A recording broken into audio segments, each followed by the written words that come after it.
মৃত্যুর 3 দিন আগে প্রত্যেকটা মানুষের সাথে 3টি আলামত প্রকাশিত হয়। আপনি কি জানেন? আপনি যখন মারা যাবেন, আপনি যখন মৃত্যুবরণ করবেন, মৃত্যুবরণ করার 3 দিন আগে আমার আপনার সাথে এই 3টা আলামত প্রকাশিত হয়। এই ব্যাপারে আমরা অনেকেই জানি না।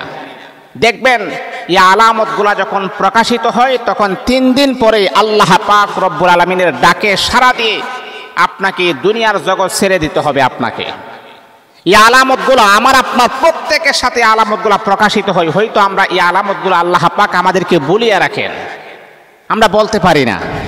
অনেক সময় আছে রাতের বেলা আপনি স্বপ্ন দেখেছেন, দিনের বেলা বলতে পারেন না, এমন কিন্তু ম্যাক্সিমাম মানুষেরও হয়। আল্লাহ পাক বলিয়ে রাখেন। ঠিক তদ্রূপভাবে আপনার মৃত্যু হবে 3 দিন পর। এই আলামতগুলা যখন 3টা আলামত যখন আপনার মাঝে প্রকাশিত হবে তখনই আপনি বুঝতে পারবেন আপনার দুনিয়ার হায়াত শেষ, দুনিয়া থেকে আপনাকে প্রত্যাবর্তন করতে হবে। আর এটাই হচ্ছে জিন্দেগি। একদিন আমি আপনি সবাইকে প্রত্যাবর্তন করতে হবে, কেউ কিন্তু আমরা দুনিয়াতে থাকবো না। তাহলে আমার ভাইয়েরা, 3 দিন আগে যে আলামতটা প্রকাশিত হয়, 1 নাম্বার হচ্ছে আপনি যখন খাবার খেতে যখন আপনি বসবেন, খাবার খাওয়াতে আপনার রুচি থাকবে না, খাবার আপনি খেতে পারবেন না। আপনার সামনে এত সুস্বাদু খাবার আছে, যেই খাবার আপনার সামনে থাকলে আপনি 3 প্লেট 4 প্লেট খাবার খেতে পারতেন।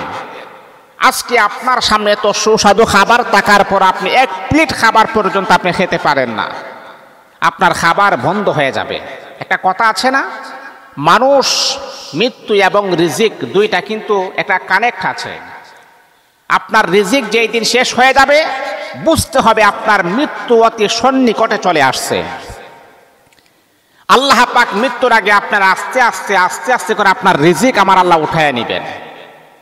তো 1 নম্বর যে সিগন্যালটা হচ্ছে আপনার সামনে সুস্বাদু খাবার থাকার পরেও আপনি খাবার খেতে পারবেন না, এর মানে হচ্ছে আপনার রিজিক আল্লাহ পাক আস্তে আস্তে করে বন্ধ করে দিচ্ছেন, আপনার রিজিক চলে যাইতেছে।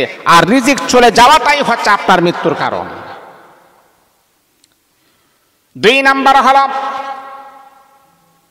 যখন 3 দিন যখন হয়ে যায়, 3 দিন যখন আর বাকি থাকে, আর 3 দিন পরে আপনি যখন মৃত্যুবরণ করবেন, পৃথিবীর জমিন থেকে যখন আপনি বিদায় হয়ে যাবেন, 3 দিন আগে কিন্তু আপনি 3টা আলামত আপনার মাঝে প্রকাশিত হয়।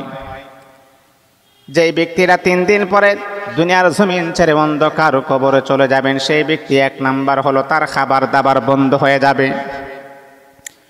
2 নাম্বার হলো ওই ব্যক্তি না তার সন্তানদেরকে ডেকে ডেকে বলে, এই আমার কলিজা টুকরা সন্তানেরা, আমার মনে হয় আমি আর বেশি দিন বাঁচবো না, আমি দুনিয়া থেকে বিদায় হয়ে যাব, তোমরা কিন্তু তোমাদের খোঁজ খবর নিবা।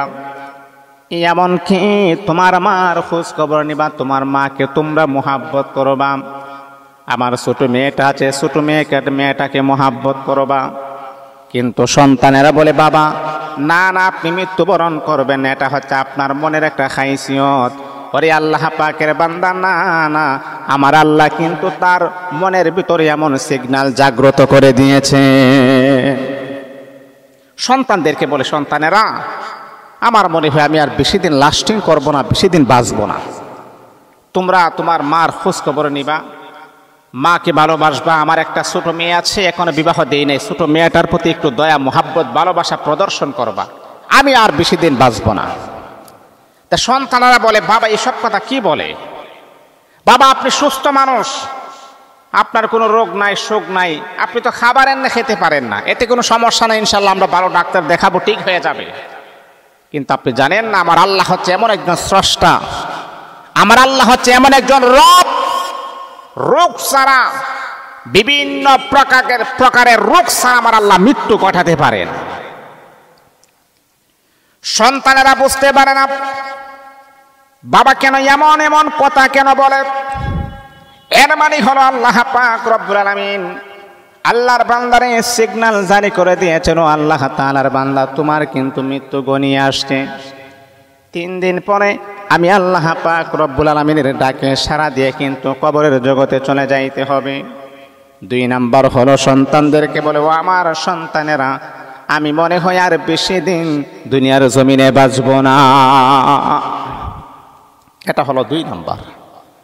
3 নাম্বার হলো মৃত ব্যক্তি মৃত্যুর 3 দিন আগে 3টা স্বপ্নের ভিতরে 3 নাম্বার হলো, দেখবেন সে আকাশের দিকে তাকিয়ে থাকে, আহা, সে তার বাড়ির দিকে তাকিয়ে থাকে, সে তার মাথার ঘাম পায়ে ফেলে অক্লান্ত পরিশ্রম করে যে জমিগুলা জমা করেছিল, যে ক্ষেত ছিল, তার যে সম্পদ ছিল, সম্পদের দিকে তাকিয়ে থাকে আর মনে মনে চিন্তা করে, হারি, এই সম্পদ রেখে আমি চলে যাব, এই বাড়ি রেখে আমি চলে যাব, এত সুন্দর ফ্ল্যাট করলাম, 5 তলা বিল্ডিং করলাম, 10 তলা বিল্ডিং করলাম, থাকতে পারবো না, বাড়ির দিকে তাকিয়ে থাকে।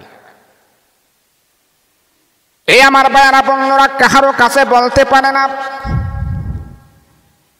জমির দিকে তাকিয়ে থাকে, বিল্ডিং এর দিকে তাকিয়ে থাকে, সম্পদের দিকে তাকিয়ে থাকে, মাঝে মধ্যে আকাশের দিকে তাকিয়ে থাকে।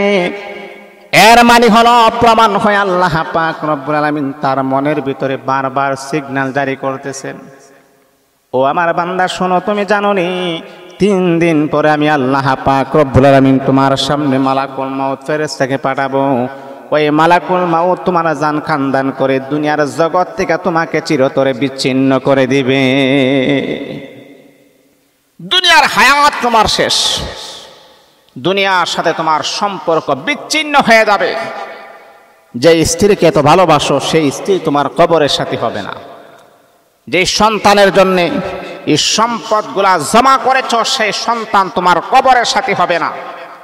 যে মা বাবার জন্য তুমি এত টাকা পয়সা ইনকাম করে তাদেরকে খাবার খাওয়াইয়েছ, তারাও তোমার কবরের সাথী হবে না। আহারে, সবচাইতে বড় দুঃখ লাগে কার জন্য জানেন? যেই ব্যক্তি হারাম টাকা পয়সা উপার্জন করে ছেলে মেয়ের জন্যে, আর এই হারাম টাকা উপার্জন করা ব্যক্তিটা থাকতে পারে না, কিন্তু তার হারাম টাকা বক্ষণ করে তার ছেলে মেয়ে। মনে রাখতে হবে বাবা, আপনার হারাম উপার্জনের দ্বারাতে যারাই আপনার টাকা পয়সা বুক করবে, তারা যে গুনাহের কাজ করবে, এই গুনাহটাও কিন্তু আপনার কবরে চলে যাবে। এত কষ্ট করে আপনি টাকা পয়সা ইনকাম করলেন, কিন্তু আপনি খেতে পারেন নাই। আপনার সন্তানের জন্য নিজে না খেয়ে সন্তানের জন্য রেখে দিয়েছেন, নিজে না খেয়ে স্ত্রীকে খাওয়াইছেন, নিজে না খেয়ে মা বাবাকে খাওয়াইছেন, কিন্তু কবর আযাব আপনি একাই বুক করবেন। এই জন্যে এই কাজগুলা কখনো আপনি করবেন না। বাবা, আপনাদের হাতে পায়ে রেখে বলি, আপনার কবর আপনি যাবেন, আমার কবর আমি যাব। তাহলে আমি কেন হারাম খাবার কেন বক্ষণ করব, হারাম ইনকাম কেন আমি করব? হালাল ভাবে ইনকাম করুন, আল্লাহ পাক এর ভিতরেই আমার আল্লাহ শান্তি, রহমত, বারাক আমার আল্লাহ দান করে।